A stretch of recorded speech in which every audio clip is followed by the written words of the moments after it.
বিচাৰি ফুৰিছো অৰঙে দৰঙে হেৰুৱা হৃদয়ৰ ঠিকনা ৰিঙিয়াই মাতিছো উকিয়াই সুধিছো মনৰে কথাবোৰ কোৱানা। জীৱন আৰু আপোন আপোন প্ৰজ্ঞাৰে প্ৰোজ্জ্বল হে মোৰ পুৰাতন পৃথিৱীৰ সেউজীয়া আপোন মানুহ। মানুহ আছে বাবেই পৃথিৱী ধুনীয়া, পৃথিৱী আছে বাবেই মানুহ ধুনীয়া। সেই মানুহে কত কাল গছকি খচকি সৃজনৰ আৱেগত হাবি কাটি মন্দিৰ সাজিছে। জীৱনৰ মৃত্যুদীপ্ত তীব্ৰ প্ৰেৰণাত পাৰ হৈ উচ্ছল বাৰিধি, পাৰ হৈ গভীৰ অৰণ্য, দীপময় ভাৰত গঢ়িছে, কম্বোজত সাজিছে ওংকাৰ ধাম। হে মোৰ ভাবিকালৰ স্ৰষ্টা দ্ৰষ্টা বৈষ্ণৱ বিভূতি প্ৰজ্ঞাৰ চেতনাৰে ঋদ্ধ আপোন মানুহ। এনেদৰে আপোন মানুহৰ পৰা কিছু কিছু নতুন তথ্য বিচাৰি মই এনেদৰে আজি মোৰ ভগৱানৰ হয়তো কৃপা আছিল, সেইবাবে মই মা চন্দিকা দেৱীৰ যি দেৱালয় আছে সেই দেৱালয়ত আজি মই ছয়গাঁৱৰ চম্পকনগৰত উপস্থিত হৈছোঁহি। কিহৰ কাৰণে বিখ্যাত এই দেৱালয়খন সেই বিষয়ে ক'বৰ কাৰণে মোৰ ওচৰতে আছে কেইবাগৰাকীও এই অঞ্চলৰ জ্যেষ্ঠ ব্যক্তি, যিসকলে ইয়াৰ ইতিহাস সম্পূৰ্ণ ভালকৈ জানে। তথাপিও আমি জানো যে বেউলা লক্ষ্মীন্দৰ আৰু চান্দ সদাগৰৰ উজ্জীৱিত কাহিনীৰে এই ইতিহাস জড়িত হৈ আছে। সকলোৱে জানে বেউলা লক্ষ্মীন্দৰ আৰু চান্দ সদাগৰৰ বিষয়ে। তথাপি সেই কাহিনীটো অকণমান কওকচোন, চান্দ সদাগৰ কেতিয়া আছিল, অকণমান কাহিনীটো কৈ দিলে আমাৰ শ্ৰোতা দৰ্শকসকলে জানিব পাৰিব। ধন্যবাদ। প্ৰথম কথা হ'ল চান্দ সদাগৰে শিৱ ভক্ত আছিলে আৰু চান্দ সদাগৰৰ মাক আছিলে শিৱ ভক্তৰ লগতে গৌৰী ভক্তা অৰ্থাৎ চণ্ডী ভক্তা আছিলে। থাকিলে চান্দ সদাগৰে যেনেকৈ আমাৰ শিৱক শিৱলিংগত নিজেই পূজা কৰিছিলে, তেনেকৈ আমাৰ চান্দ সদাগৰৰ মাক চম্পাৱতীয়ে এদিন চান্দক ক'লে যে তুমি যেনেকৈ আমাৰ এতিয়া শিৱক পুজি আছা, মোৰো কিন্তু তেনেকৈ গৌৰীক পুজিবৰ বিৰাট ইচ্ছা হৈছে, অৰ্থাৎ চণ্ডীক পুজিবৰ ইচ্ছা হৈছে, গতিকে তুমি যিকোনো উপায়ে মোক এটা চণ্ডীৰ মূৰ্তি আনি দিয়া, চণ্ডী দেৱীক তুমি ইয়াত প্ৰতিষ্ঠা কৰা। তেতিয়া চান্দই ক'লে যে এইটো অসম্ভৱ, তেওঁকতো আনিব পৰা নাযাব, বোলে তুমি আনিব লাগিব, তুমি ব্ৰত আচৰি কৈলাশলৈ গৈ এইখিনি কাম কৰিবই লাগিব, তুমি যদি মাতৃভক্ত হোৱা, মোৰ পুত্ৰ হোৱা, তুমি এইখিনি কাম কৰিবই লাগিব। এতিয়া চান্দ সদাগৰে শিৱক স্মৰণ কৰি কৈলাশলৈ গৈ ব্ৰত আচৰি তেওঁ এই দেৱীক সন্তুষ্ট কৰি ইয়ালৈ লৈ আহি ইয়াত স্থাপনা কৰে। কিমান শতিকাৰ কথা এইটো? এইটো প্ৰায় দশম একাদশ শতিকা মানৰ ঘটনা। আৰু ইয়াৰ লগতেতো মা মনসাৰো কিছু কথা আছে, সেই বিষয়ে অকণমান কৈ দিয়কচোন ছাৰ।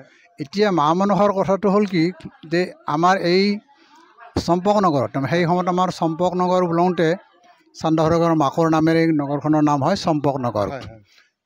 এইখন যেতিয়া গম পালে যে এতিয়া চান্দ সদাগৰে ৰজা, চান্দগৰ যেতিয়া ৰজা হ'ল, তেওঁ ভাবিলে যে মৰ্ত্যত মই পূজা খাম কেনেকৈ, যে মা চণ্ডী তেওঁক পূজা শিৱই গতিকে মোৰ তেওঁৰ যেতিয়া আমি গতিকে মোৰ ইয়াত পূজা খাব লাগিব, এই বুলি ভাবি তেওঁ চান্দ সদাগৰক তাৰমানে এই পূজা কৰাৰ কথা ক'লে। কিন্তু চান্দ সদাগৰ কোনো পধ্যেই সন্মত নহয়। নহ'লে তেওঁ যিহেতু এখন হাতেৰে শিৱক পূজা কৰিছে, তেওঁ শিৱক বাহিৰে কোনো কাকো পূজা নকৰে। তেতিয়াই লাগিল যে তেতিয়াই আহিল বিসম্বাদ দুইটাৰ। আহি এটা সময়ত চান্দই পূজা নকৰে, তেওঁ নেৰে, মনসাই নেৰে, এনেধৰণে লাগিল চান্দৰ গোটেই আটাইকেইটা পুত্ৰকে সপ্তম পুত্ৰলৈকে তেওঁ দংশন কৰিলে, গোটেইকেইটা পুত্ৰকক দংশন কৰিলে। তথাপিতো চান্দই তাৰমানে সেও নামানিলে যে নহ'ব, মোৰ দ্বাৰা পূজা নহ'ব, আৰু মনসাৰ পূজা অকল মোৰ ইয়াততো নহ'ব, মোৰ ৰাজ্যত পূজা কৰিব কোনো নোৱাৰিব, যোনে পূজা কৰিব তাকো ফুলত দিয়া হ'ব। ঠিক এনেকুৱা ধৰণৰ আকৰগোজ ভাৱ ল'লে। লৈ শেষত গৈ আমাৰ আহিল এই কি বেউলা লক্ষ্মীন্দৰ এটা সময়ত বিবাহ সম্পন্ন হ'ল। আৰু ঠিক তেনেকৈ মেৰঘৰ মানে মনসাৰ পৰা ৰক্ষকৰ কাৰণে মেৰঘৰ সাজিলে, শিলৰ মেৰঘৰ বনালে। তাতে যাতে প্ৰৱেশ কৰিব নোৱাৰে কিন্তু সেইটো তেওঁৰ নহ'ল সিদ্ধিলাভ নহ'ল ঘূৰি ঘূৰি মনসাই তেওঁক দংশন কৰিলে তাৰপিছতো অলৰ অচৰ তাৰপিছত যেতিয়া আমাৰ লক্ষীন্দৰৰ মৃত্যু হ'ল তেতিয়া ভেলত ভঁহাই বেউলাই নিজে লৈ গুচি গ'ল যাৰ পিছত তেওঁক এটা সময়ত হাজোত বুলি কয় কিছুমানে তাতে তেওঁ নৃত্য কৰি পেলাই আমাৰ লক্ষীন্দৰক জীয়াই তোলে জীয়াই তোলাৰ পিছত ইতিমধ্যে তেওঁ এটা সময়ত চান্দ সদাগৰৰ সেই নৌকা 14 দিনীয়া যেতিয়া আমাৰ বিশেষকৈ শ্ৰীলংকাৰ পৰা বেপাৰ বণিজ কৰি আহি থাকোঁতে সেইবিলাক ডুবাই দিছিলে মনসাই চলনা কৰি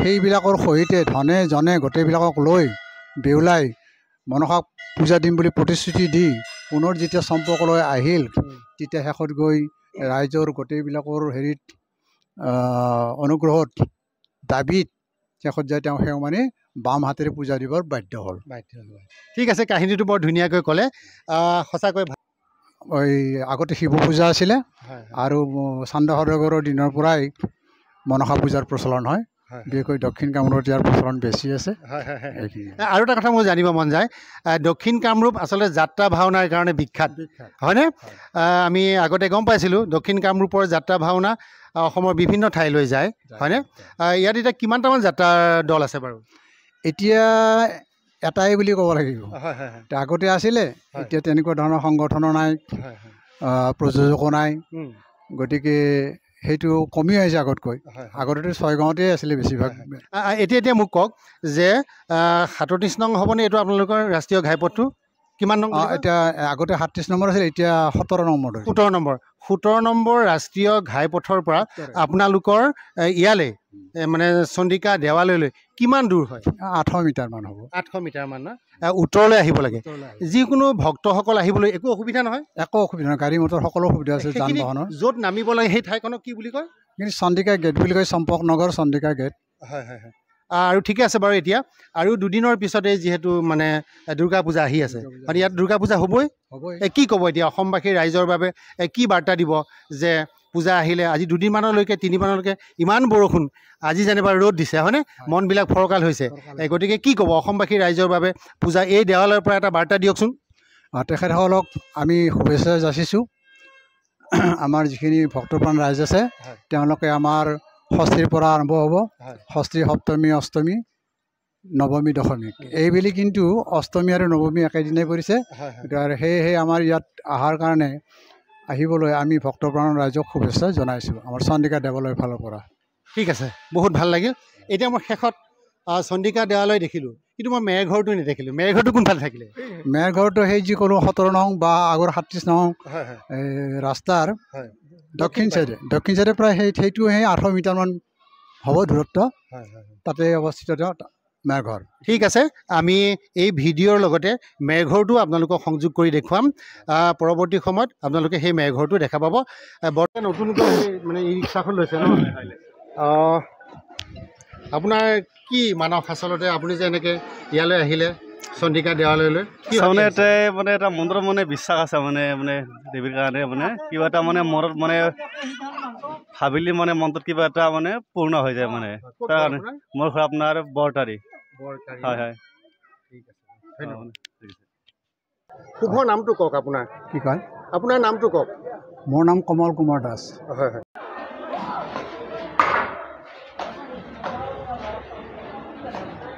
আমি এতিয়া মূল বিগ্ৰহলৈকে যাম আপোনাক সুধিছোঁ এইটোৱে মূল বিগ্ৰহ হয় নেকি সেইটোৱে মূল বিগ্ৰহ হয়নে ইয়াতে কাৰ বিগ্ৰহ আছে তাতে তাৰমানে আমাৰ চান্দ সদাগৰে আমাৰ দেৱী চণ্ডীক কৈলাশৰ পৰা মাকৰ অনুৰোধ মৰ্মে আনিছিলে তাতে স্থাপনা কৰিছিলে এতিয়া দেৱীৰ মূৰ্তি আছে আৰু ওচৰতে আমাৰ হৰ পাৰ্বতীও আছে আৰু সেই হৰ পাৰ্বতীৰ মূৰ্তিটো এসময়ত আমাৰ মঠপাৰাত যি আমাৰ এই চান্দ সদাগৰৰ হেৰি আছে মেৰঘৰ তাতে আছিলে তাৰ পৰা আমাৰ ৰাইজে এইটো যিহেতু দুয়োখন একে হেৰিতে চলে গতিকে এটা ৰাইজে আমাৰ ইয়াতে আনি প্ৰতিষ্ঠা কৰে ঠিক আছে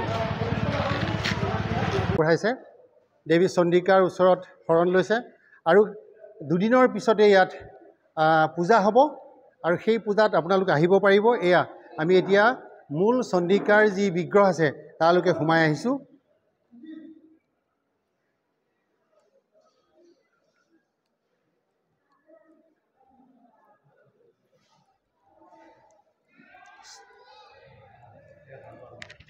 হয় হয় বাইদেউ আপুনি ক'ৰ পৰা আহিছে আমি গোপাধন হয় হয় ইয়াতে মানে শৰাই দিবলৈ আহিছে ন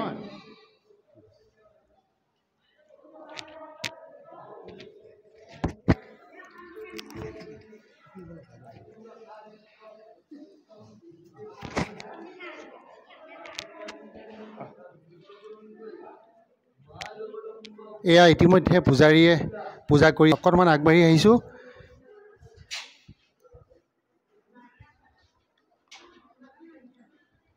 এয়া মূল পুৰোহিতে পূজা কৰি আছে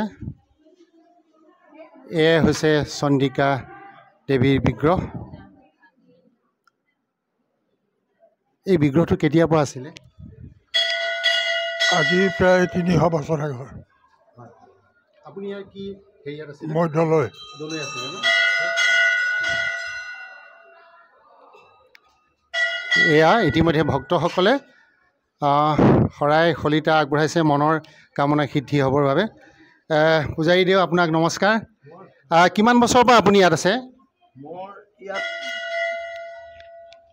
প্ৰায় ২৫ বছৰ হ'ল আপোনাৰ শুভ নামটো কওক মোৰ নাম শ্ৰী হৰেণ চন্দ্ৰ শৰ্মা হয় হয় হয় যে ইয়াত যিসকল ভক্তপ্ৰাণ ৰাইজ আহে তেওঁলোকৰ মনৰ কামনা পূৰ্ণ হ'বলৈ আপুনি আমাকো এটা আশীৰ্বাদ দিয়কচোন কি কি আশীৰ্বাদ দিব আমাক এতিয়া দেৱী চন্দিকাৰ ওচৰত আমিও শৰণ লওঁ অকণমান দিয়ক বহি লওক কওক প্ৰভু কওক ওম সর্বামঙ্গল মঙ্গল্যৈ শিবে সর্বার্থসাধিকে শরণ্যে ত্রম্বকে গৌরী নারায়ণী নমস্তুতে শরণাগত দীনার্ত পরিত্রাণ পরায়ণে সর্বসার্থী হরে দেবী নারায়ণী নমস্তুতে সৃষ্টি স্থিতি বিনাশনাং শক্তিভূতে সনাতনী গুণসং গুণময়ী নারায়ণী নমস্তুতে পাঠকলৰ অপয়মঙ্গল দূৰ কৰি সুমঙ্গল বিধান কৰি তেজ শক্তি আয়ুষ বৃদ্ধি কৰি আগন্তুকলৈ এনেদৰে মা ৰাতুল চৰণৰ আশীৰ্বাদ প্ৰিয় পাত্ৰ কৰি মা জগদম্বা ভগৱতী মা শক্তি মাৰি বিহু প্ৰসন্ন হওঁ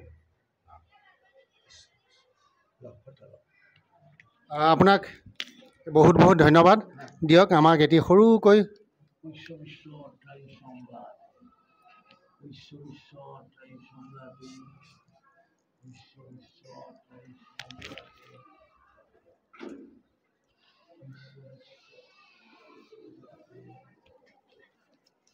আপোনালোক ক'ৰ পৰা আহিছে আমি বকৰ পৰা আহিছোঁ বকু না প্ৰতি বছৰে আহেনে এনেকুৱা দিনত আজি আহিছে আহোঁ আজি মানে আমাৰ ইয়াতে বিয়াও আছে এনেকৈ সেয়াটো লৈছোঁ কি আশা লৈ আহিছে মনতো বহুত আশা আছে তাৰ মাজৰে এটা ঘৰখনৰ মানে সুখ শান্তিৰ কাৰণে আহিছোঁ ঠিক আছে ধন্যবাদ ধন্যবাদ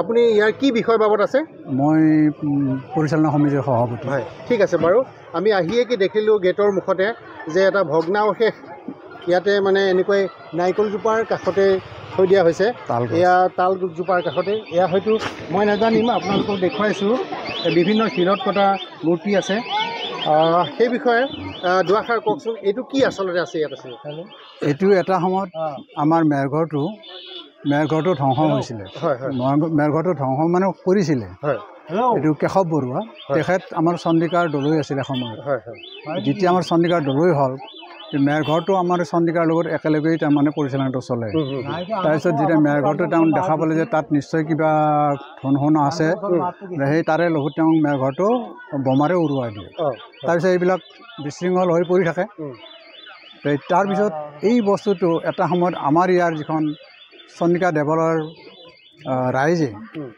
এইবিলাক তাৰ পৰা সংগ্ৰহ কৰি আনি ইয়াত ব্যৱহাৰ কৰিছিলে ইয়াত মূলতঃ এই যে মূৰ্তিকেইটা দেখিছোঁ যে কিহৰ কিহৰ মূৰ্তি আছে এটা চান্দৰ মূৰ্তি আছে গণেশ মূৰ্তিও আছে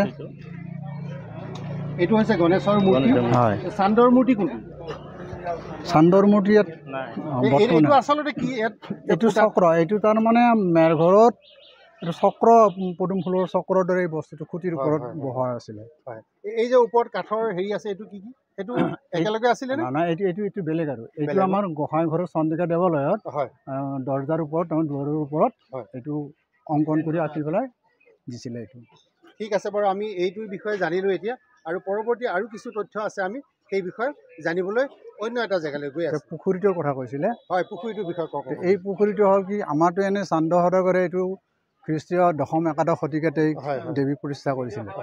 কিন্তু তাৰপিছত এটা সময়ত চান্দ সদাগৰ নাই, ৰামনায় অযোধ্যা নোহোৱাৰ দৰে তাৰে বহুকাল পিছত শিৱসিংহ ৰজাই 1647 চনত এই মন্দিৰটো পুনৰ নিৰ্মাণ কৰে। পুনৰ নিৰ্মাণ কৰোঁতে এই পুখুৰীটো তেওঁ খান্দিছিলে। গতিকে আজিৰ পৰা প্ৰায় 300 বছৰেই হ'ব, 299 হয়। 300 বছৰে তাৰমানে এই বস্তু পুৰণীয়া তাৰমানে।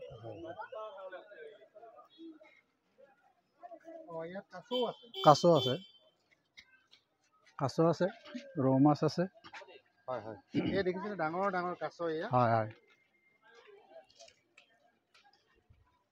এইয়া দূৰত কাছ ওলাই আছে। কাছবোৰ ওলাই আছে। কিমান ডাঙৰ কাছ আছে বাৰু ইয়াত? ডাঙৰ আছে, বহুত ডাঙৰ আছে, ইয়াতকৈ ডাঙৰ আছে তাৰমানে।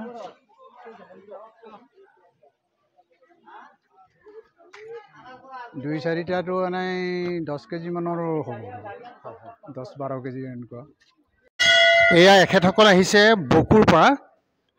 সকলোৰে এটাই আশা দেৱী চণ্ডিকাৰ শ্ৰীচৰণত প্ৰণিপাত জনোৱাৰ, হয়নে? ঠিক আছে।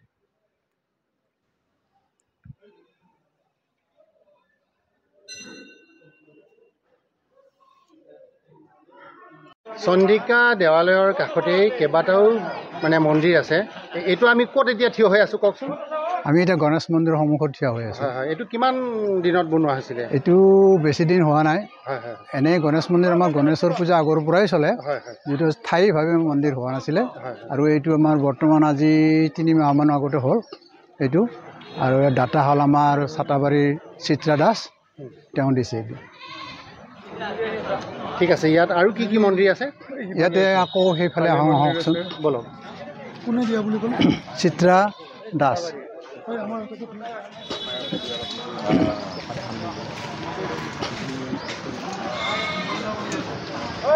আপোনালোকৰ দেৱালয়ত কিমান বিঘামান মাটি আছে? আমাৰ বৰ্তমান এই দেৱালয় মানে চৌহদৰ ভিতৰত, পকী চৌহদৰ ভিতৰত। এইটো কি মন্দিৰ সজাই আছে? এইটো মন্দিৰ মানে হেৰি হ'ব, শিৱ পাৰ্বতীৰ হ'ব। শিৱ পাৰ্বতী ন? শিৱ পাৰ্বতীৰ নতুনকৈ সজাই আছে? নতুনকৈ সজাই আছে। তাৰমানে ধৰক এই মূৰ্তিভাগ তালৈ লৈ যাব? হয়। এয়া কিমান দিনত আছিলে? পুৰণা আছিলে? এইটো পুৰণা আছিলে, আৰু ইয়াতে আছে যদি ইয়াত পূজা পাতলখিনি হয়। হয় হয়। আৰু আচল কথা হ'ল কি, আমাৰ ইয়াত চণ্ডিকা দেৱালয়ত সকলো পূজাই হয়। হয় হয়। তাৰমানে আমাৰ ধৰক গণেশ পূজা হয়, হ'ব লাগিব, শিৱৰাত্ৰি আছে, কালী পূজাৰ ভাগ আছে। গতিকে আমাৰ এইবিলাক সুকীয়া সুকীয়াকৈ কৰাৰ কাৰণে দাতাসকলৰ জৰিয়তে এইটো বনোৱা হৈছে। দাতাসকলে দিছে, এইটো সুকীয়া সুকীয়াকৈ পূজা ভাগ চলে। আগতে এটা ঘৰতে চবখিনি চলিছিলে। হয় হয়। সেইকাৰণে এতিয়া অলপ সুবিধাজনক হৈছে। ঠিক আছে ঠিক আছে। আৰু কি আছে আহক? এইটো আমাৰ লক্ষী মন্দিৰ। লক্ষী মন্দিৰ। আৰু ইয়াতে পূজাৰ সময়ত এই প্ৰতিমাখন ইয়াতে থোৱা হয়। ইয়াতে থৈ দিয়ে নহয়? হয়। আৰু ইয়াৰে দাতা হ'ল নয়ন মহন্ত। এয়া খনিকৰসকলে মাত্ৰ 2টা দিন আছে আৰু বুধবাৰৰ পৰিবহি ষষ্ঠীলৈকে সম্পূৰ্ণ তেওঁলোকে ইয়াত মানে সজাবলৈ যত্ন কৰিছে। আৰু এদিনমানৰ পিছতে হয়তো তেওঁলোকে ৰঙেৰে দেৱী প্ৰতিমাক মানে একদম সম্পূৰ্ণ জাগ্ৰত কৰিব, নহয়নে? ঠিক আছে ঠিক আছে, ভাল লাগিছে। আহক, আৰু কি আছে? এইটো দাতা হ'ল নয়ন মহন্ত। নয়ন মহন্ত ন? নহিৰাৰ। আপোনালোকক কথা এটা সুধো, এই যে মই ছাগলীকেইটা দেখিছোঁ, এয়া আচলতে অকণমান কওকচোন, ছাগলী বলি? এইটো আমাৰ বলি। আমাৰ ইয়াত পূজা, আমাৰ দেৱালয়ত পূজা হয়তো। গতিকে আমাৰ সপ্তমী, অষ্টমী, নৱমী ৰাইজৰ ফালৰ পৰা এটা এটা বলি দিয়া হয়। আৰু দাতাসকলেও 2-এটা আছে ইয়াতে, মনৰ আশা লৈ পেলাই আহে, আশা লৈ আহে সেইবিলাক। ঠিক আছে ঠিক আছে। আৰু কি আছে এইটো? এইটো শিৱলিংগ। শিৱলিংগ। এইটো কিমান দিনৰ হয় আচলতে? এইটো প্ৰায় 3 বছৰমান হ'ল নেকি? 3 বছৰ। মইতো ক'লোৱে পূজা ভাগ সুকীয়া সুকীয়াকৈ কৰিব লগা হয়। আগতে একে ঠাইতে আছিলে। এইটো হ'ল আমাৰ কি আছিল নামটো? উত্তম চন্দ্ৰ পাঠকৰ সোঁৱৰণত দাতা কমলা পাঠকে দিছে, হয়। আৰু এই গাতে কি কি মন্দিৰ আছে? এইটো কালী মন্দিৰ। কালী পূজা ভাগ সুকীয়াকৈ ইয়াত কৰা হয়। আগতে মন্দিৰৰ ভিতৰতে গোটেইখিনি কৰিব লগা হৈছিল। এতিয়া অলপ সুবিধাজনক হৈছে আমাৰ, সুকীয়াকৈ কালী পূজাখনত আমি অনুষ্ঠিতকৈ পালন কৰোঁ। ৰ'ব দেই, ৰ'ব।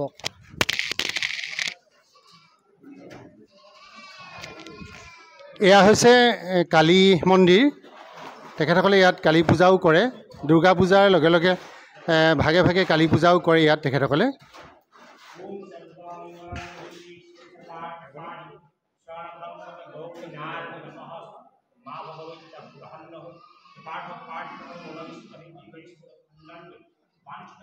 কি ঘৰ এইটো মা চন্দিকাৰ মানে নিত্য পূজা চলে।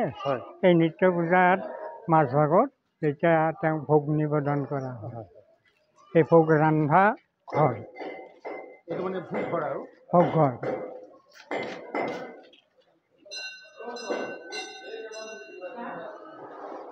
এইটো আচলতে তেখেতসকলৰ ভোগ ঘৰ মা চন্দিকাৰ।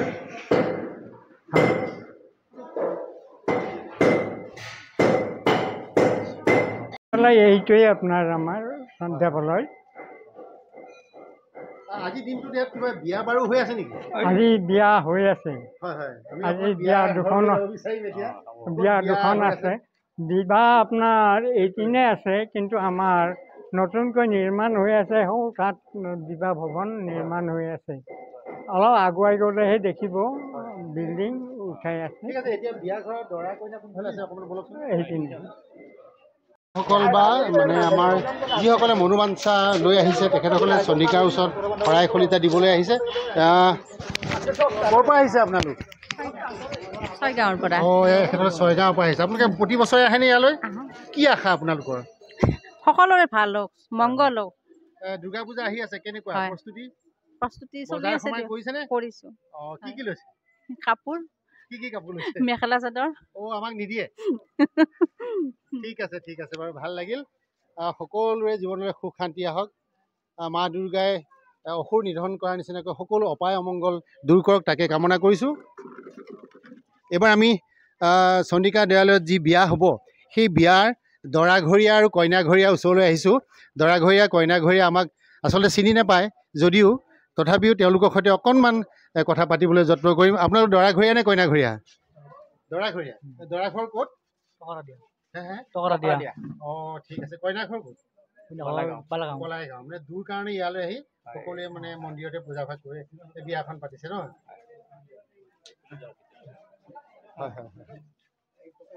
এয়া কইনাৰ মাক কোন? আপুনিয়ে কইনাৰ মাক নেকি? ঠিক আছে। দৰাৰ মাক? কইনাৰ মাক নহয় ন? ঠিক আছে বাৰু। এই আমি দৰাৰ মাকৰ সৈতে চিনাকি হ'লোঁ। ছোৱালী আপোনালোকে ক'ৰ পৰা নিব? বালাইগাঁৱৰ পৰা। ঠিক আছে বাৰু। বিয়াৰ নাম এফাকি গাই দিব পাৰিবনে? দিয়ক, এফাকি গাই দিয়ক। এটাকে নাজানো দিয়ক মই। আজিকালি বিয়াৰ নাম নজনাই হৈছে বাৰু। ঠিক আছে। হয়। এয়া দৰাঘৰীয়ালৈ আহিছোঁ মই। হয়। মই আৰু দৰাক কোনো প্ৰশ্ন নকৰোঁ, এনেই ছবিখন দেখুৱাম। কাৰণ আজি এনেকুৱা দিনত আৰু তেওঁ প্ৰশ্ন কৰিবলৈ ভাল নালাগে। এইটো এটা বৰ বেয়া কথা, বেয়া পৰিৱেশ হয়। তথাপি দৰালে এইফালে অকণমান চাই দিয়ক দৰাজন। আমি বৈবাহিক জীৱনৰ বাবে শুভেচ্ছা জ্ঞাপন কৰিছোঁ, হয়নে? ভালে কুশলে সংসাৰখন হওক। এয়া পুৰোহিতে ইতিমধ্যে চাগে বেদমন্ত্ৰ পাঠ কৰিব নে আৰম্ভ হ'লনে? পুৰোহিত দেও, পুৰোহিত দেও আৰম্ভ হৈছেনে? ঠিক আছে বাৰু। এয়া দৰাঘৰীয়া। গতিকে এনেদৰে মন্দিৰত বিয়া হয়, দেৱালয়ত বিয়া হয়। ব'লক আমি এতিয়া অন্য ঠাইলৈ যাম। হৈছে কইনা। কইনাৰ মাক কোন? আপুনি? কইনাৰ মাক এয়া। ঠিক আছে বাৰু। দৰা আপোনাৰ পচন্দ নহয়? ঠিক আছে বাৰু। ভাল লাগিছে। এনেদৰে সুখৰ জীৱন হওক। এয়া এগৰাকী কইনা, নতুনকৈ সংসাৰ আজিৰ পৰা আৰম্ভ কৰিব। মা চন্দিকাই তেওঁলোকৰ জীৱনটো সুখৰ কৰক, তাকেই কামনা কৰিছোঁ। সেৱা এটা জনাই দিয়ক।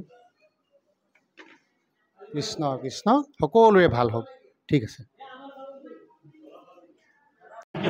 এয়া প্ৰতিদিনে যি ভোগ প্ৰস্তুত কৰে, ইতিমধ্যে ভোগৰ প্ৰস্তুতি চলি আছে। চন্দিকা গোসাঁনীৰ ভোগ এইয়া আমাৰ ৰন্ধন কাৰ্য কৰি আছে।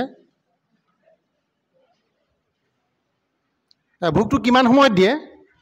প্ৰায় 1:30-2টাত দিয়া যায়। 1:30-2টা। আপোনালোকক কৈ ভাল লাগিব, এইখন এখন ইমান ডাঙৰ শৰাই, পিতলৰ শৰাই। দেৱী চন্দিকাৰ যি মূল পূজা হয়, সেই পূজাত ইয়াতে চাগে অৰ্চন বন্দনৰ বাবে যি প্ৰসাদ দিয়া হয়, সেয়া চাগে সম্ভৱতঃ তেখেতসকলে ইয়াতেই দিয়ে। আজি এইখনক সুন্দৰকৈ পৰিষ্কাৰ কৰিছে আৰু প্ৰতিদিনে পৰিষ্কাৰ কৰেনে আপোনালোকে? প্ৰতিদিনে পৰিষ্কাৰ কৰেনে? এই বিগ্ৰহটো কি হয়? এইটো আপুনি যে ধুই আছে, এইটো এইটো এইটো দুৰ্গাৰ দুৰ্গাৰ নহয়? এই কি আছে এইটো? এইটো দুৰ্গাই। হয় হয় অঁ হয় হয় হয় হয় ঠিক আছে। এয়া পৰিষ্কাৰ কৰি আছে তেখেতসকলে। এইখন কমেও 2.5 ফুট ওখ এখন পিতলৰ শৰাই। খুবেই ভাল লাগিছে দেখি। এয়া হৈছে প্ৰস্ৰাৱগাৰ আৰু শৌচাগাৰ, গা ধোৱা ঘৰ ইয়াতে সুন্দৰকৈ আছে। এয়া হৈছে তেওঁলোকৰ যি দেৱালয় আছে, সেই দেৱালয়ৰ অন্তৰ্গত এটা বিবাহ ভৱন তেখেতসকলে ইয়াত সজাই আছে। কিমান দিনৰ পৰা সজাইছে এইটো? 3 বছৰ হৈছে ন? যিহেতু এইখন দেৱালয়তে 2খনকৈ বিয়া আছে, চাগে 2খন বিয়াৰে ৰন্ধনৰ ব্যৱস্থা ইয়াতে হৈ আছে সম্ভৱতঃ।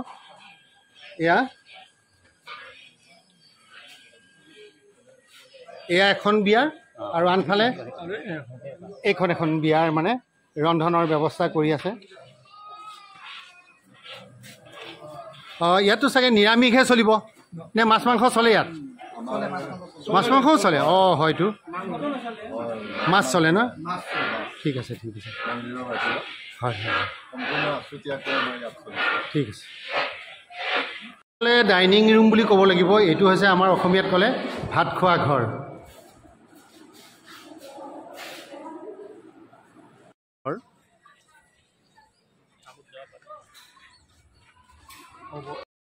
অঁ বকুৰ বা তেতিয়া কৈছে। হয় হয় এটা আপোনাৰ নামটো কি আছিলে? আৰতী কলিতা। আপুনি দৰা ঘৰীয়া নে কইনা ঘৰীয়া? কইনা ঘৰীয়া। বিয়া নাম এপাকি গাই দিয়ক। ৰামচন্দ্ৰ আহিছে, ৰভাতলিত বহিছে। পিছৰখিনি কওক। ঠিক আছে দিয়ক, হ'ব হ'ব। দেৱালয়ত আগতে পূজাৰী, দলৈ আৰু দেউৰী আছিল হয়নে? য'ত এতিয়া মেঘৰটোৰ ভগ্নাৱশেষ আছে হয়নে, সেয়া হৈছে পুৰণা হয়নে? তাৰ পৰা আপোনালোকে ইয়ালৈ আনিলে। ইয়ালৈ অনাত এই ঠাইখিনিক কি বুলি কৈছিলে আচলতে? কেনেকুৱা ইয়াৰ ইতিবৃত্তি আছিলে অকণমান কৈ দিয়কচোন। তাৰমানে আমাৰ চান্দ সদাগৰে ইয়াতে প্ৰথম স্থাপনা কৰিলে। হয়, স্থাপনা কৰা চান্দ সদাগৰ এটা সময়ৰ মৃত্যু হ'ল। গতিকে সেই ৰামনা অযোধ্যা নোহোৱাৰ দৰে বহুকাল এনেকৈ পৰি থাকিল আৰু আমাৰ মা ভগৱতীও অৱহেলিত হৈ পৰি থাকিল। প্ৰায় 60 বছৰমান কাল এনেকৈ অৱহেলিত হৈ পৰি থকাৰ পিছত এইখিনি কিন্তু কাকেৰী সাগৰ আছিলে। কাকেৰী সাগৰ থাকিলে বেউলাৰ অভিশাপত এই খণ্ডক লাহে লাহে লাহে লাহে লাহে বাম হৈ আহিল। সৰু সৰু দ্বীপৰ সৃষ্টি হ'ল। আমাৰ এইখিনিক স্বৰ্গীয় ঝাৰ বুলি কয়। স্বৰ্গীয় ঝাৰ হ'ল কথাটো এটা সময়ত চৰকাৰে লোৱাৰ কাৰণে, চৰকাৰৰ পৰা কিছু অনুদান পোৱাৰ কাৰণে চৰকাৰী স্বৰ্গীয় ঝাৰ বুলি কয়। যিয়ে নহওক, চান্দ সদাগৰৰ মৃত্যুৰ পিছত লাহে লাহে যেতিয়া এই মানুহবিলাকক মানে খেতি বাতি কৰিব ধৰিলে, গৰু পুহিব ধৰিলে, ঘৰ বান্ধিব ধৰিলে, ইয়াতো আমাৰ চন্দিকা ঝাৰণীত ইয়াতো গৰু চৰাব আৰম্ভ কৰিলে। গৰু চৰাই থাকোঁতে এটা কলিগাই হঠাতে নোহোৱা হৈ যায়। তে চিন্তা কৰে কলিগাইজনী ক'ত গ'ল, কিন্তু যাবৰ সময়ত আকৌ কলিগাইজনী আগে আগে গৈয়ে থাকে। সেই গৰুৰ পালৰ আগত গৈ থাকে। পিছতে যে অনুসন্ধান কৰি সিহঁতে গম পালে যে এদিন যে এটা প্ৰকাণ্ড উঁই আফুলৰ ঘৰত অহাৰেৰে গাখীৰ ঢালি আছে কলিগাইজনীয়ে। তেতিয়া সেইখিনি চাই সিহঁতে চিন্তা কৰিলে যে ঠাইখিনি অলপ গম্ভীৰ লাগে, গতিকে ইয়াত নিশ্চয় কিবা এটা আছে। এই বুলি গৈ গৰখীয়াবোৰে ৰাতি টোপনি গ'ল। টোপনি যোৱাৰ লগে লগে মা ভগৱতী বৰগৰখীয়া আকাদহিৰাক মানে সপোন দেখুৱালে যে তহঁতে যে কালি গৈছিলি এনেকৈ উঁই সাফুলো, সেই উঁই সাফুলোটো তহঁতে অহাকালি খান্দি পেলাবি। খান্দি পেলালে তাত এটা মূৰ্তি পাবি আৰু সেই মূৰ্তিটো সুন্দৰকৈ চাফ চিকুণ কৰি ধূপ ধূনা জ্বলাই তহঁতে পূজা কৰিবি, তহঁতৰ মংগল হ'ব, মই ভগৱতী। তেতিয়া বৰগৰখীয়াই সাৰ পাই উঠি ৰাতিপুৱাই গোটেইবিলাকক খবৰ দিলে যে এনেকুৱা এনেকুৱা ঘটনা, আমি যিটো কলিগাইজনী গাখীৰ অহাৰেৰে ঢালি আছিল তাত এটা মূৰ্তি আছে, সেইটো আমাক ভগৱতীয়ে মোক সপোনত খান্দি কৰিছিল। তেতিয়া গোটেইবিলাকে লগ লাগি খান্দি পেলাই চালে যে হয় এটা মূৰ্তি আছে, ভগৱতীৰ মূৰ্তি, আৰু সেইটোৱে চান্দ সদাগৰে প্ৰতিষ্ঠা কৰা এসময়ৰ মা চন্দিকা। ঠিক আছে, ইমান সুন্দৰ কাহিনীটো আপুনি ইমান সময় কিয় কোৱা নাছিলে? মই কৈছোঁ বহুত ক'ব লগা আছে, ক'ব লাগিলে। ঠিক আছে, ধন্যবাদ।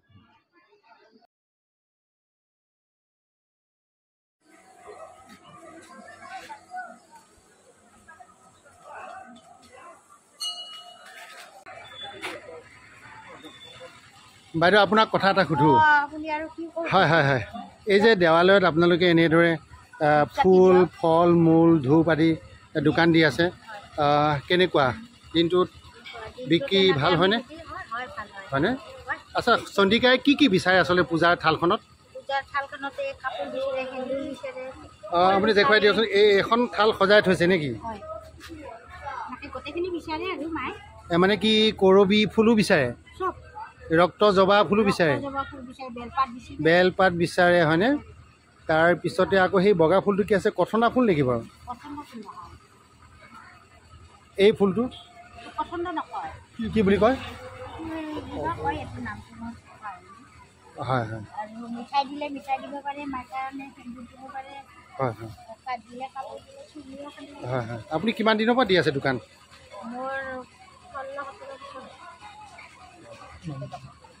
আপোনাৰ নামটো? হয় হয়, ইয়াতে ঘৰ?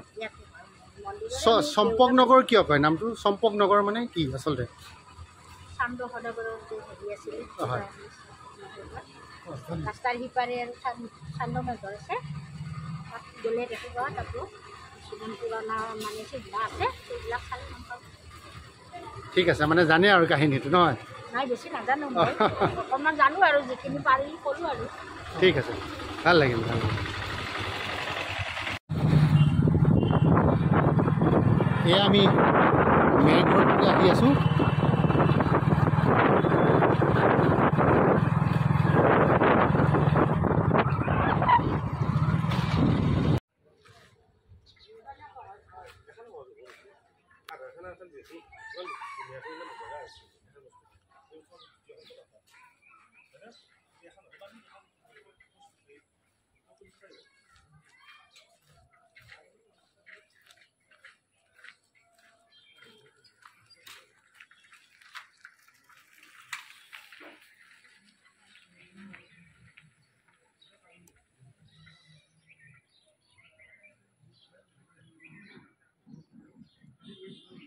বৰ্তমান সময়ত অসম চৰকাৰৰ প্ৰত্নতত্ত্ব সঞ্চালকালয় বিভাগে যিবোৰ ভগ্নাৱশেষ আছে সেই ভগ্নাৱশেষবোৰ সংৰক্ষণৰ ব্যৱস্থা কৰিছে। আৰু বলকচোন আমি এতিয়া এই ভিতৰলৈকে সোমাই যাওঁ, আপোনালোকক কিছু অংশ দেখুৱাব বিচাৰিম। এয়া চাৰিওফালে ধুনীয়াকৈ সজাই থৈছে মেৰঘৰৰ ভগ্নাৱশেষবিলাক। চৰকাৰলৈ আমাৰ অনুৰোধ, এনেদৰে সজাই থোৱা ভগ্নাৱশেষবিলাকৰ ওপৰত যদি একোখনকৈ টিনৰ চালি কৰি দিয়ে, তেনেহ'লে এই সম্পত্তিবিলাক আমাৰ যি পৌৰাণিক সম্পত্তি, এই সম্পত্তিবিলাক আৰু বহু যুগলৈ ৰ'দ বতাহ বৰষুণৰ পৰা ক্ষয় নোযোৱাকৈ সুন্দৰভাৱে আমি কিন্তু সংৰক্ষিত কৰিব পাৰিম।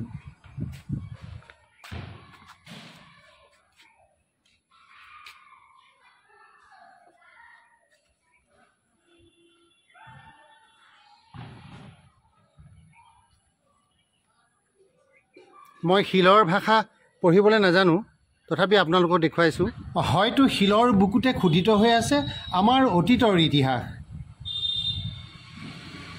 ভাষা সাহিত্য সমাজ সংস্কৃতিৰ ধাৰক বাহক এই ভগ্নাৱশেষবিলাকৰ চকুলোৰ ভাষা আমি বুজিবলৈ সকলোৱে যত্ন কৰিব লাগিব।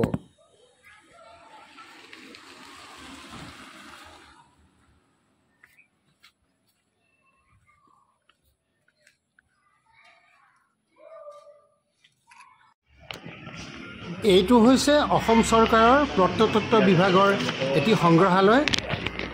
মেৰঘৰৰ যি ভগ্নাৱশেষ, সেই ভগ্নাৱশেষবোৰ চৰকাৰে বা প্ৰত্নতত্ত্ব বিভাগে কিছু বস্তু, কিছু শিলাখণ্ড ইয়াত সংৰক্ষণ কৰি ৰাখিছে। আৰু এই সংৰক্ষণ যেনেদৰে বাহিৰত কৰিব লাগিছিল ঠিক তেনেদৰে বাহিৰত হোৱা নাই, কিন্তু ভিতৰত তথাপি কিছু কিছু ভগ্নাৱশেষ চৰকাৰে সংৰক্ষিত কৰিছে।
আগতেও কৈছিলোঁ আপোনালোকক যে মই বৰ্তমান চান্দ সদাগৰৰ যি মেৰঘৰ সেই মেৰঘৰত উপস্থিত আছোঁ।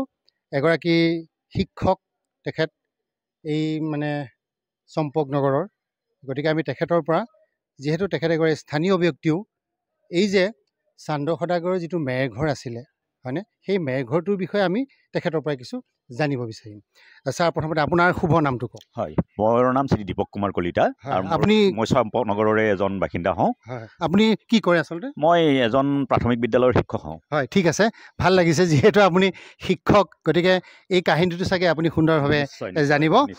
ছাৰ, প্ৰথমতে কওকচোন যে মই যিহেতু ইয়াত ভগ্নাৱশেষবিলাক দেখিছোঁ, চৰকাৰে ইয়াক সংৰক্ষণ কৰিছে তাহানি দিনৰ নৱম দশম শতিকাৰ যিটো আমি কাহিনী পাইছিলোঁ বেউলা, লক্ষ্মীন্দাৰ আৰু মানে চান্দ সদাগৰৰ কথাটো, হয়, সেইখিনি কথাখিনি আমি সকলোৱে কিছু পৰিমাণে জানো। কিন্তু এতিয়া মই আপোনাৰ পৰা জানিব বিচাৰিম যে মেৰঘৰতে আমি বৰ্তমান ইয়াত উপস্থিত আছোঁ নে মূল জেগাখিনিতে? হয় হয়, এতিয়া আমি যিখিনি ঠাইত আছোঁ এই ঠাইখিনিয়ে অৰিজিনেলি মেৰঘৰ হয়। এইটো ভগ্নাৱেশ হয়। এইটো চান্দ সদাগৰে তেওঁৰ মানে কনিষ্ঠ পুত্ৰ মানে লক্ষীন্দৰক মানে যিটো মানে হেৰি দিয়াৰ কথা আছিলে, প্ৰটেকশ্যন তেওঁৰ, মানে সেইকাৰণে এই ঘৰটো সজা হৈছিল। তেওঁৰ বিয়াৰ আগত এই ঘৰটোতে মানে বেউলা লক্ষীন্দৰক থকাৰ কাৰণে এই ঠাইটো সংৰক্ষণ কৰি ৰাখিছিল আৰু তেওঁ মানে নিখুঁতভাৱে মানে নিৰ্মাণ কৰিছিল যাতে লক্ষীন্দৰক মানে মানে সৰ্প দংশন কৰিব নোৱাৰে। এইটোৰ কাৰণে মানে তেওঁ মিস্ত্ৰীজনকো কৈছিল যে এটা খুঁটো যাতে নাৰাখে। কিন্তু মানে আমাৰ মানে চান্দ সদাগৰ আছিল শিৱভক্ত, কিন্তু শিৱভক্ত হ'লে মানে তেওঁ মানে মনসাক কিন্তু মানে পূজা নকৰিছিলে। তেওঁ মনসা সেইকাৰণে মানে এইটো বৰ হেৰি কৰি হৈছিলে, আতিষ্ঠ হৈছিল, হৈ পেলাই তেওঁৰ বংশৰ মানে 7টা মানে চান্দ সদাগৰৰ 7টা পুতেক আছিল, 6টাকে তেওঁ সৰ্পদংশন কৰি মৃত্যুবৰণ কৰিলে। আৰু শেষত কনিষ্ঠ পুত্ৰ, এই কনিষ্ঠ পুত্ৰ আছিল লক্ষীন্দাৰ। আৰু লক্ষীন্দৰক মানে ভাবিছে যে মোৰ বংশটো ৰক্ষা কৰিবৰ কাৰণে লক্ষীন্দৰক যিকোনো উপায়ে মই জীয়াই ৰাখিব লাগিব, আৰু জীয়াই ৰাখিলে তেওঁৰ বংশটো তেতিয়াহে থাকিব। আৰু সেইমতে বেউলা নামৰ এগৰাকী ছোৱালীক পচন্দ কৰি মানে বিবাহ কৰাই আনি ফুলশয্যাৰ নিশাই মানে এই ঘৰটোতে যিটো স্থানত আমি আছোঁ এই ঘৰটোতে তেওঁ মানে থাকিব দিয়া হৈছিল। আৰু ফুলশয্যাৰ নিশাৰে দিনাই কিন্তু এটা সুৰুঙাৰে সৰ্প আহি মানে লক্ষীন্দৰক দংশন কৰিছে। এইমাত্ৰ আমি ভগ্নাৱশেষবিলাকত দেখিছোঁ, এই যে শিলাখণ্ড, এই শিলাখণ্ডত কিন্তু আমি লোহাও দেখিছোঁ। মানে এই শিলাখণ্ডটো আমি যে লোহা দেখিছিলোঁ, তেতিয়া আমি এইটো অনুমান কৰিব পাৰিছিলোঁ যে এইটো মানে আমাৰ লোহা যুগ মানে আৰম্ভ হৈছিলে। গতিকে এইটো কাটি কাটি মানে লোহাবিলাক মানে সোমাই দি এটাৰ পিছত এটা ঠাক কৰি কৰি কৰি ঘৰটো সাজিছিল। কিন্তু কালক্ৰমত এইটো মানে আমাৰ যেতিয়া মানে ব্ৰিটিছৰ মানুহ আহি দেখিলে যে ইয়াত দেখোন এইটো শিলৰে ঘৰ আছে, তেতিয়া তেওঁলোকে চাবৰ কাৰণে তেওঁলোকে এইটো ভাঙি পেলালে। কিবা সোণ ৰূপ কিবা এনেকৈ কিবা থাকিব পাৰে বুলি ভাবিছিলে, কিন্তু তেওঁলোকে ভাঙি কি পালে কি নাপালে আমি সেইটো অৱশ্যে ইমান অৱগত নহয়। কিন্তু মানে তাৰ যিখিনি ভগ্নাৱেশ ইয়াতে সিঁচৰিত হৈ আছে। আৰু অসম প্ৰত্নতত্ত্ব বিভাগে এইটো মানে মিউজিয়াম কৰি সজাই ৰাখিছে, আৰু এইটো মানে তেওঁলোকে সংৰক্ষণ কৰি ৰাখিছে। আৰু এই সংৰক্ষণটো মানে তেওঁলোকৰ চোৱা চিতা মানুহ আছে, আৰু তেওঁলোকে সদায় চোৱা চিতা কৰে ৰাতিপুৱা। আৰু এটা কথা মোৰ জানিব মন গৈছে, যিহেতু চান্দ সদাগৰ মানে শিৱভক্ত আছিলে, তেখেতৰ যে মূল শিৱৰ স্থানটো ক'ত আছিলে? মূল শিৱৰ স্থানটো তেওঁৰ মানে ইয়াতে এটা মন্দিৰ আছে শিৱ মন্দিৰ আমি যদি অলপমান সোমাই যাওঁ নিশ্চয় আমি শিৱ মন্দিৰটো তেওঁৰ অৰিজিন যিটো অৰিজিন তেওঁ শিৱলিংগ এটা আছে অৰিজিনটো সেইটোৰ ওপৰতে আমাৰ নতুন চামৰ মানুহে সংৰক্ষণ কৰি নতুন মন্দিৰ বনাইছে কিন্তু অৰিজিনটো স্থাপনাটো এতিয়াও আছে ঠিক আছে বলকচোন আমি নিশ্চয় হয় হয় আপুনি আহক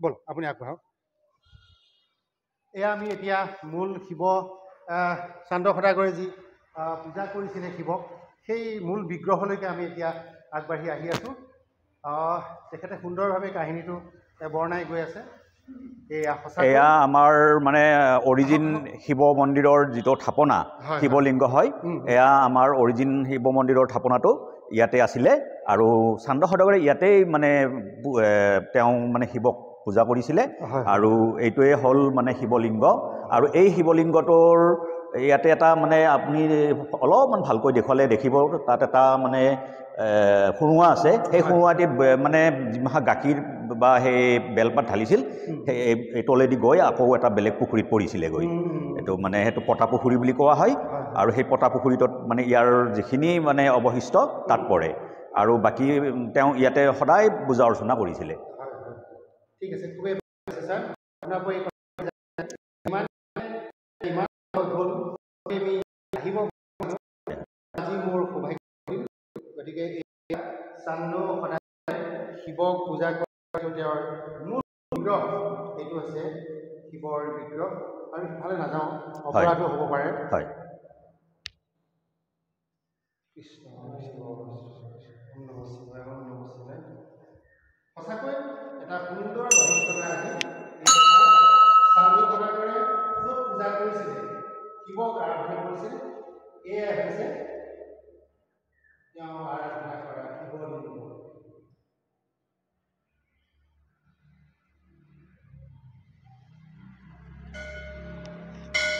আৰু ওচৰতে কি কি আছে ছাৰ আপোনালোকৰ এইফালে কি আছে এইফালে আমাৰ আৰু এটা কালী মন্দিৰ আছে এইটো মানে কালী মন্দিৰটো ইয়াতে স্থাপনা কৰিছিলে এইটো মানে সেই সময়ৰে কিন্তু মানে কালী মন্দিৰটো আমাৰ এই চান্দ সদাগৰৰ দিনৰে কালী মন্দিৰ কিন্তু তেওঁ মানে প্ৰধানকৈ শিৱ ভক্ত কিন্তু কালী দেৱীকো তেওঁ মানিছিলে কেৱল মনসা দেৱীৰহে বিৰোধী আছিল মনসাৰহে বিৰোধী আছিল হয় মনসাক পূজা নকৰিছিল সেইকাৰণে মনসা দেৱীয়ে মানে অতিষ্ঠ হৈ পৰিছিলে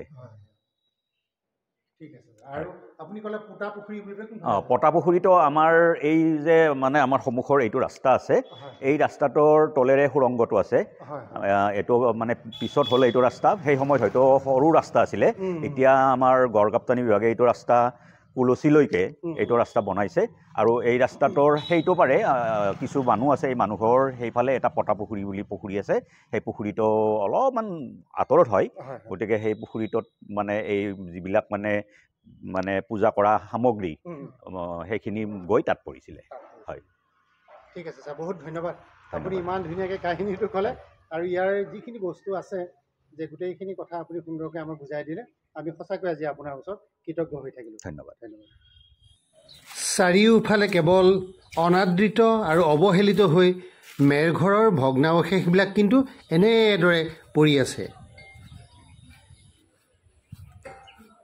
পুনৰবাৰ কৈছোঁ এইখিনিয়ে হৈছে বেউলা লক্ষীন্দাৰক চান্দ সদাগৰে মনসাৰ কুপদৃষ্টিৰ পৰা ৰক্ষা কৰিবলৈ যি শিলৰ মেৰঘৰ সজাইছিলে এইখিনিয়ে হৈছে মূল জেগাখিনি দুদিন আগলৈকে হোৱা নেৰানেপেৰা বৰষুণৰ ফলত খনন কাৰ্যত যিটো গাঁত খান্দিছিলে সেই গাঁতত এতিয়া পানী জমা হৈ গৈছে আৰু এইখিনি জেগাই আছিলে বেউলা লক্ষীন্দাৰৰ মেৰঘৰটো বৰ্তমানলৈকে আজি ভিডিঅ'টো ইমানতে সামৰণি মাৰিব বিচাৰিছোঁ যে যদি আপোনালোকে মোৰ এই ভিডিঅ'টো চাই ভাল পাইছে তেনেহ'লে লাইক কৰিব শ্বেয়াৰ কৰিব ছাবস্ক্ৰাইব কৰিব আৰু ৰ'দালি দৰ্শন ইউটিউব চেনেলটো আগুৱাই যোৱাত সহায় কৰিব বুলি পুনৰবাৰ আপোনালোকক সকলোকে নমস্কাৰ জনাই সেৱা জনাই সমাগত দুৰ্গা পূজাৰ মহিষাসুৰ মৰ্দিনীয়া সকলোৰে মনলৈ শান্তি সমৃদ্ধি শৌৰ্য বীৰ্য কঢ়িয়াই আনক তাকে কামনা কৰি আজি এই চন্দিকা দেৱালয়ৰ পৰা মই সকলোকে শুভেচ্ছা জ্ঞাপন কৰি মোৰ ভিডিঅ'টো ইমানতে সামৰণি মাৰিছোঁ ধন্যবাদ